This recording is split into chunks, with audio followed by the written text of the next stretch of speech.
বাঁকুড়ার গঙ্গাজল ঘাটির দীপক সিংহ। সিংহের বিক্রম না থাক, এক জায়গায় সিংহের সঙ্গে মিল আছে, কাঁচা খেতে ওস্তাদ। তা তাঁর কাঁচা খাওয়ার নমুনা দেখালেন ইটিভি নিউজ বাংলাকে। শুরুটা হলো কলাটা মূলোটা দিয়ে। এও না হয় হলো, এবার আমিষে আসা যাক। কাঁচা কাঁচা মাছ আর কাঁচা মাংস,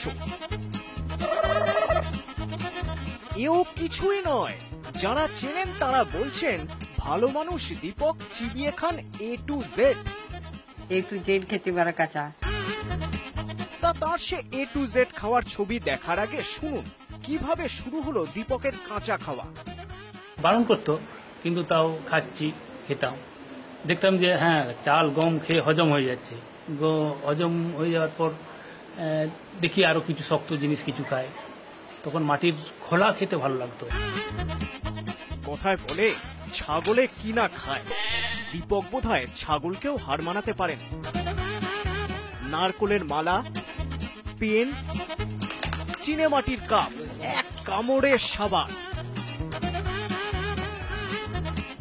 এখানেও যদি থামতেন তাও নয় হতো, কিন্তু স্বপ্ন যে আস্ত একটা গাছ চিবিয়ে খাওয়া। গাছ খেয়ে গিনেস বুক অফ রেকর্ডস এর নাম তুলতে চান দীপক।